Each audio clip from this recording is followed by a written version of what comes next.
Welcome to the Inner Gift Podcast, where you discover your unique gifts.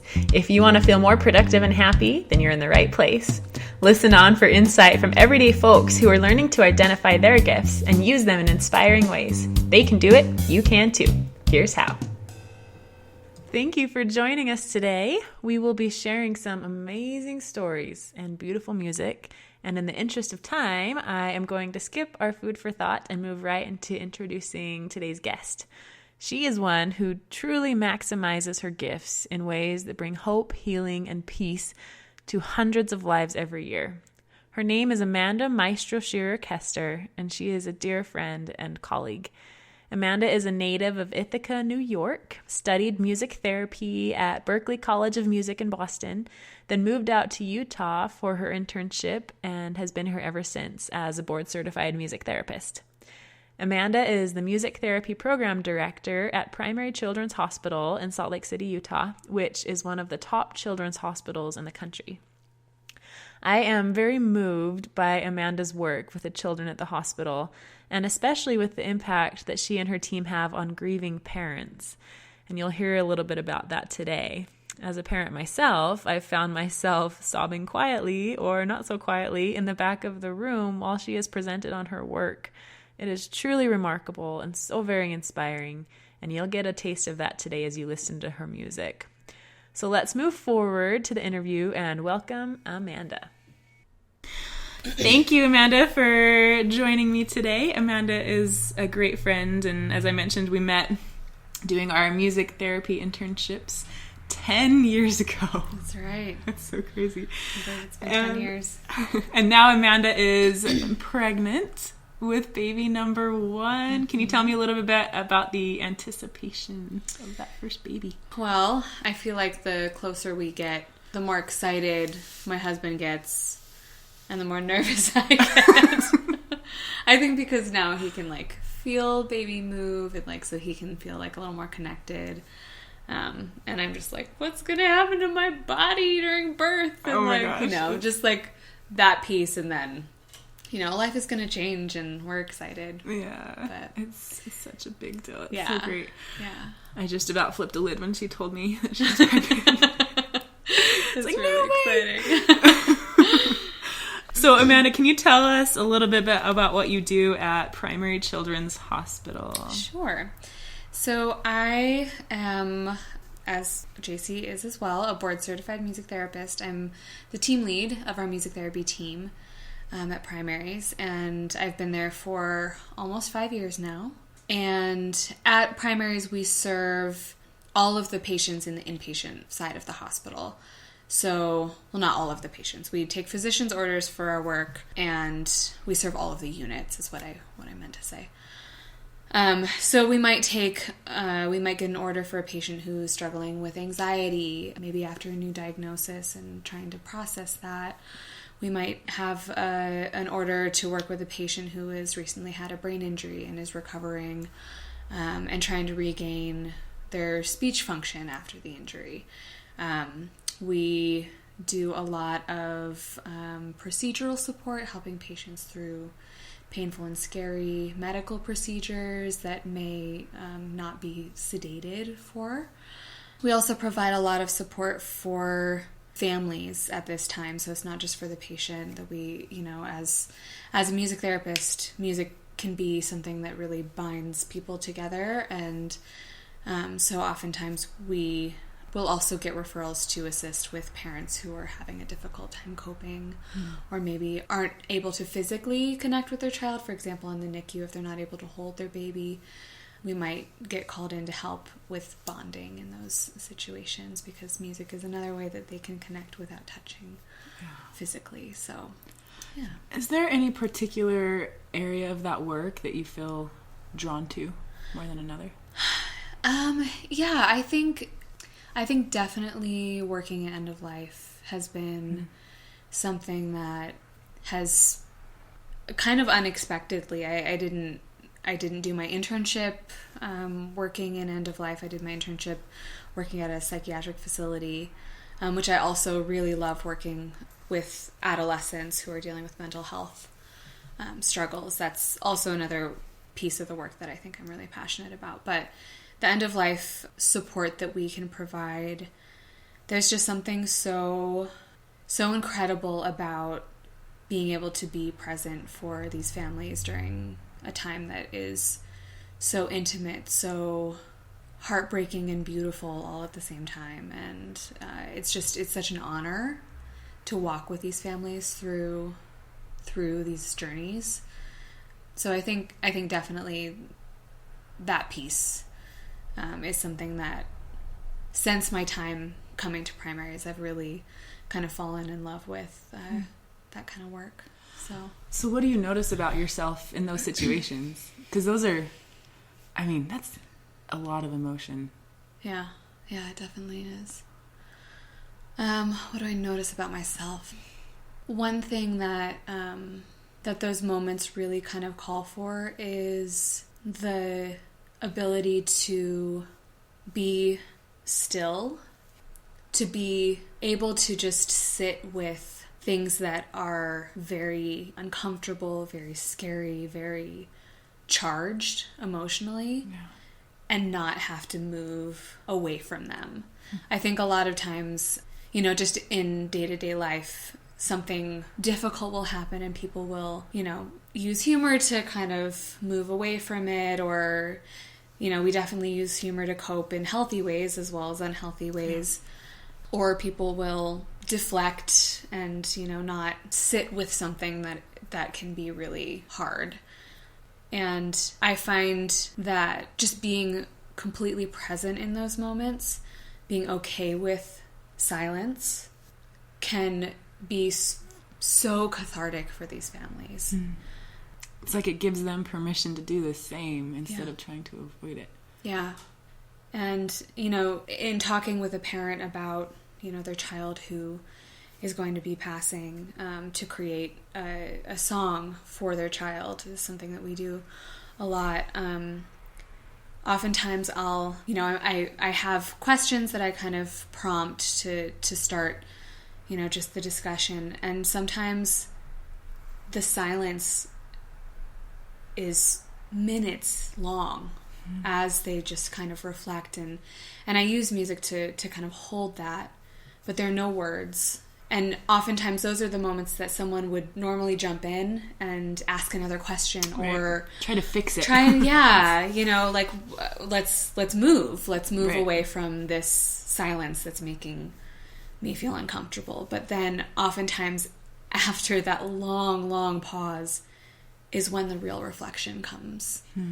And they're able to express things that, maybe they haven't allowed themselves to just sit with and experience. And the music has a great role in allowing that silence and space to exist as well. So the ability to be still and let things be what they are. That's really cool. I hadn't had those words in my mind before as far as thinking about your work necessarily. I'm curious if, in your own life experience, is that natural to you, or is that just more of a work setting as a therapist kind of a thing? That's a really good question. I don't know. I feel like in some ways I think that it, I do carry those qualities with me at all times. It's so magnified in those moments at work, with these very extreme situations that we're faced with. So it's hard to think in my day-to-day life. Yeah, you don't have that level of intensity. I keep the intensity at work, and then I'm just so boring when I leave. On the couch, I'm able to be really still on the couch. Sure, I'm not moving. I'm pregnant. Exactly. I really don't move very much. But I think at some level, when things in my life call for that, it is something that I'm okay with discomfort. And I definitely don't have a let's fix it kind of attitude. If my friends, are going through something, or even for myself, I try and allow myself to just sit with my feelings when I'm feeling upset or frustrated about something. And just sit with it, walk through it when I need to, kind of thing. But again, it's certainly not nearly as magnified as at work. I feel like in the situations at work, it's almost like I feel like a different kind of level of kind of calm come over me in those moments. And, we have, there's situations where like everything, literally feels like when you walk into these rooms with these families that are in crisis, that things are spinning out of control and you can just feel it. And coming into those rooms, you have to come in with that sense of grounding, that sense of calm. Like, I am not going to be swept away in this storm. Like, I'm going to be here. And just that presence alone is able, I think, to help things just kind of... So I have this image in my mind of you walking into a room that feels like a storm, and you just come in with the confidence of saying, I'm going to be okay with whatever emotions are expressed here, or not expressed, or held in. Right. And I'm going to provide, whether it's music or words or whatever it needs to be, to let these things be okay. And that act of being there and being as still amidst the storm creates a hope of peace, almost. That the people there would see you and be like, oh, okay. So, okay, it's okay to be feeling this way. Someone is telling me that it's okay to be feeling this way, and they're helping me to feel it and to experience this. And that's really powerful. I'm curious. So I don't remember what phrase you used. It was something like, when you walk into the room, it's just kind of given to you. I don't know if you said it that way or... Well, it's kind of, that sense of, it's a feeling that kind of comes over you. Is that what you said? And I think a lot of it, I definitely didn't feel that way at the very beginning of my career. I think it's something that like I definitely have worked to be able to kind of harness. And I think part of that comes with just being exposed to more things too. I do think that in some ways, some of these qualities do come more naturally to me, and it's not something that anyone has ever like really taught me. But the more I am aware of myself and learn about myself, the easier those moments become. Right. And the more confidence I'm able to walk into those situations with. No matter what happens, I could be kicked out of the room. Yeah. Because the parents aren't ready or whatever ends up happening, or, it might be completely the wrong time and they're responding and, in a way that shows me that very clearly. But, because it's not always, this beautiful experience. Right. But it's, there's a, I don't know, just kind of a sense of grounding and I don't know how else to put it. Well, I'm curious, if you were to peel off these layers, so you talked about having kind of developed this. It wasn't really like this necessarily when you first started. And, 10 years ago when you started your music therapy internship, you were like a different person there. But there's something in you that's always been there that gives you this starting point to be able to be this kind of person now at this point in your life and at this point in other people's lives that are experiencing these heartbreaking experiences. What, if you were to peel off those layers and think, okay, what is it about you that enables you to do that? What's the root? I think about that a lot because I train interns and I see that this does not come naturally to everybody. Yeah. And it's not something that I think can really be effectively taught.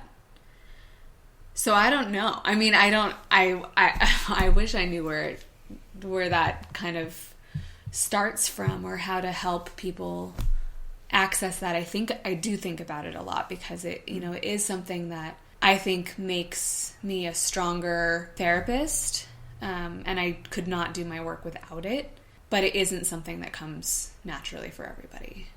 Can I venture a guess? Sure. So when I wrote down Amanda's gifts from my perspective, there were a lot. And I'm going to read a few of them, but then I'm going to end with the one that I think overarches everything. Good thing these aren't videos, because I'd be blushing.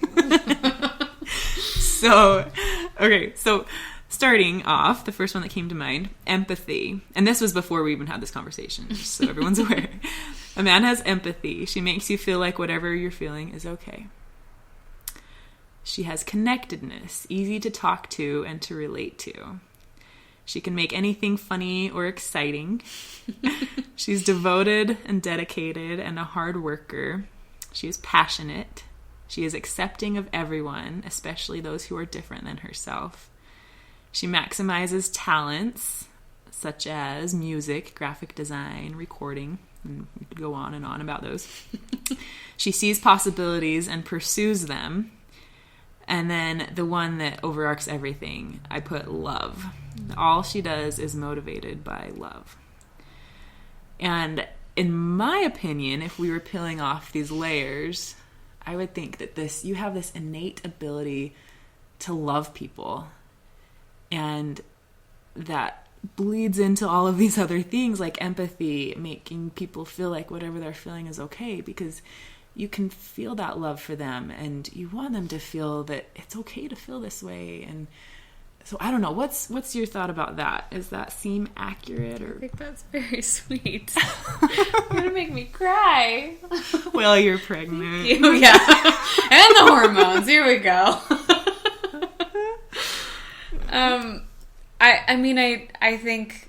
I think that's probably true.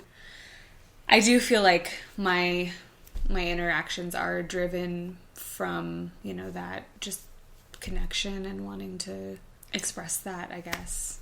That, love. Yeah. Yeah. So one of the things that impresses me about Amanda, we're similar in a lot of ways, and then there's a lot of ways where we're very different. But that doesn't get in the way necessarily. And Amanda knows people from all different kinds of walks of life. And it's like, no matter who you are, you're Amanda's friend. She's just that kind of person. And so that's got a powerful impact in not only her work as a therapist, but just as a human being and interacting with people. And so for these parents and families that are in these extremely difficult situations, it just makes it better. It doesn't fix the situation. It just, I don't know, what's another word besides better? I don't know. It helps. Could you share one of your experiences in working with a child at end of life and their family? Sure. So the first one that comes to mind, and I think about this little girl a lot, and the family has given me permission to share her story. So she had a neurodegenerative disorder that struck kind of around maybe age 3, maybe 4, and she started losing function. So she started, just losing her speech, motor function, just slowly kind of declining. It's called Batten disease. And so by the time I met her at the hospital, she was working with her family was working with our palliative care team, and she had really lost a lot of her function at that point. And we got the referral for her to assist with agitation initially. She had been extremely agitated and apparently hadn't slept in 24 hours or more. Wow. How old was she at this time? She was 5. Yeah.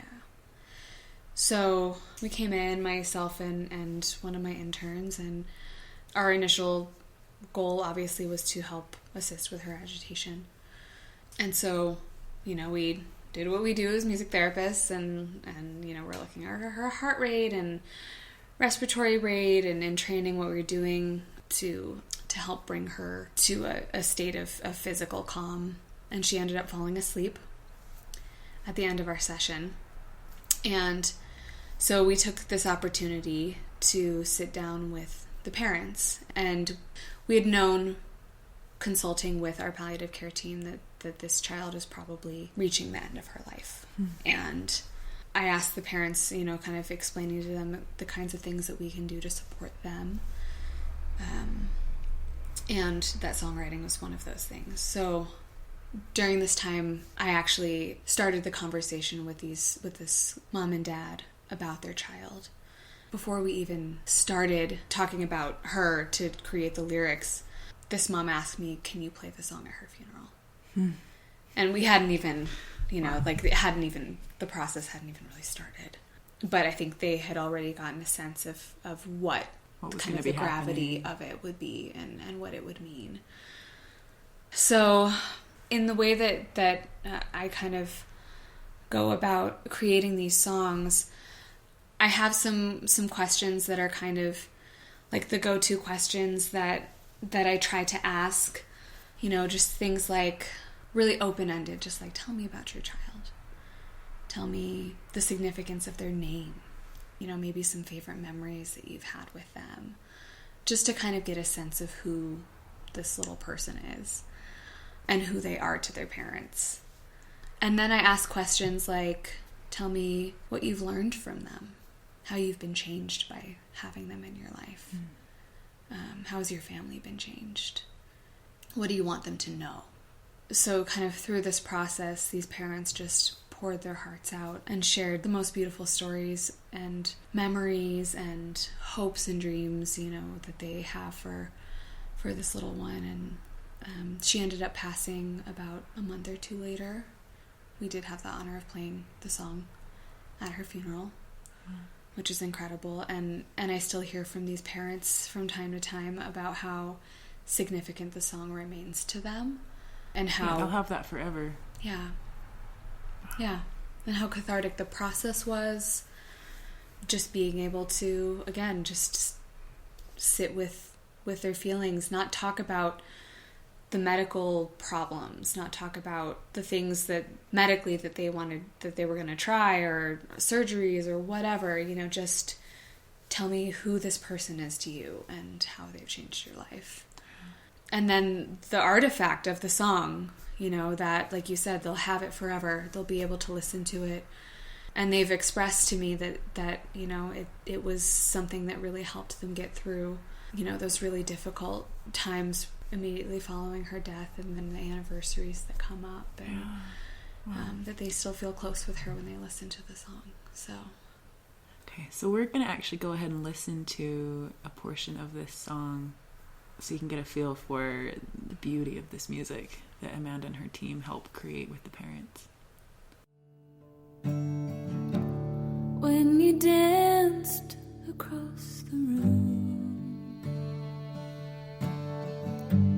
singing sweet songs to the moon, twinkle, twinkle, little star, I'll always hear you where you are, like a diamond in the sky. We'll always see you as you fly, and 1,000 times or more, I'd do it all again for our perfect Charlie.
those are powerful gifts that you've been given and that don't really come naturally to everybody. I mean, like you said, you're training people to do these things, and some things come naturally and some things don't. And, you know, the things that are coming naturally to someone else are going to serve them in whatever capacity that they need to do. And so it's not like just because someone doesn't have these skills doesn't diminish their value. It means they're needed in other ways. But this area that you're filling as a person, because of your ability to be still and to love people as they are, I love the way you phrased it, to love who is in front of you, is making a huge difference in your personal life as well as in your work. And for this new baby that's gonna come, I mean, it's best mom ever. You know. So I'm grateful for your willingness to share. You've got just these amazing experiences and an inspiring way about you that I think anyone that meets you can benefit from. So thanks, Amanda. Thanks, JC. So I don't know if you were touched by that music or Amanda's stories, but man, I gotta say that I struggle to hold it together every time I hear one of those songs that she's written. Amanda has truly found her space of true impact as she uses her ability to love, to be still, and to simply listen, then transfers that experience into music. It's amazing what happens when you take the time to be still, especially in the presence of someone who is suffering. As a little bonus, today you'll be given the ability to listen to the full version of the song at the end of this episode. So grab some tissues. You'll thank me later. It's an amazing song. So, what do you have to offer? Do you have the power to be still? Do you have the power within you to love? If so, what does that look like for you? Odds are you aren't putting those experiences into music, but perhaps you are lifting others in ways that can't come from any other source but you. If so, keep it up. You are powerful. You are strong. You too have the inner gifts to do extraordinary things. I hope that you've been able to gain some inspiration from this episode that you can apply to your own experience, because the world is waiting for you. It's time to discover yourself. We'll see you again next time.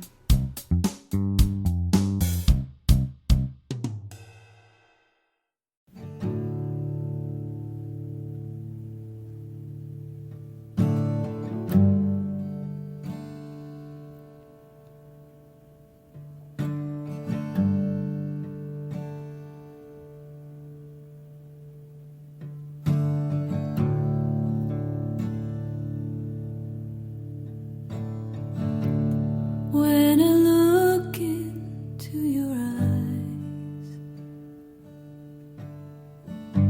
I see your strength and love for life.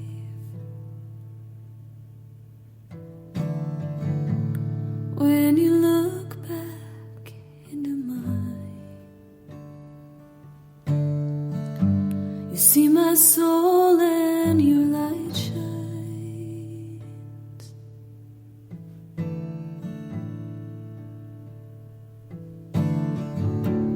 All the memories that we've made, the smiles and laughter that you gave,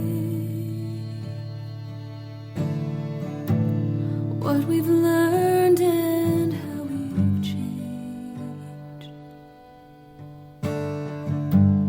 linger on and you'll remain our perfect Charlie.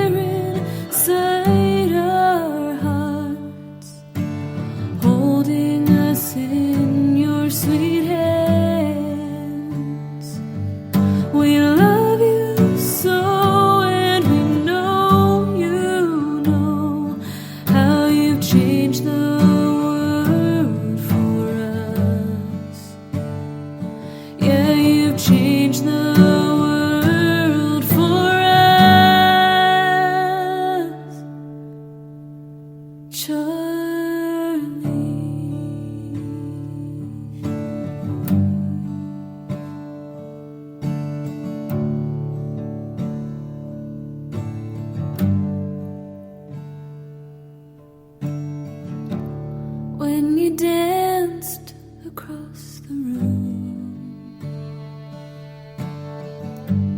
singing sweet songs to the moon. Twinkle, twinkle, little star, we'll always hear you where you are, like a diamond in the sky. We'll always see you as you fly, and 1,000 times or more, I'd do it all again for our perfect Charlie.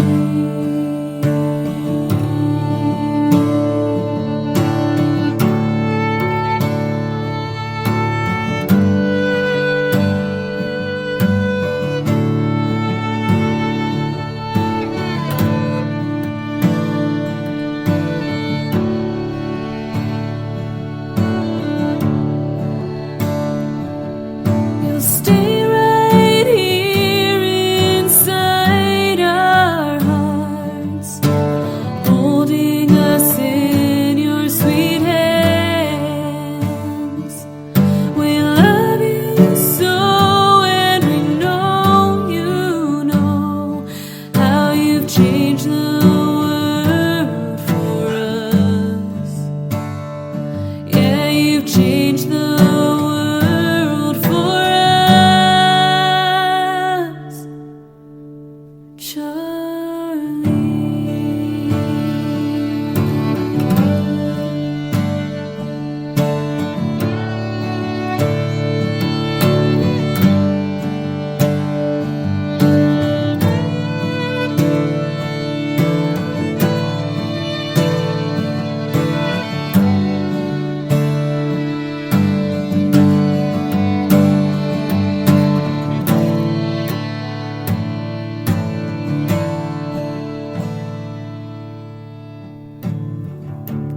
Well, you've taught us how to love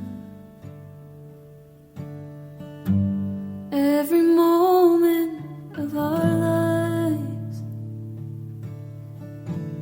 Now you're ready to be free,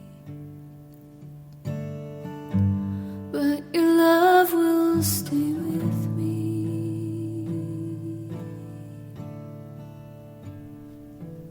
You'll stay right here inside our hearts, holding us in your sweet hands. We love you so, and we know you know how you've changed the world for us. Yeah, you've changed the world for us, Charlie.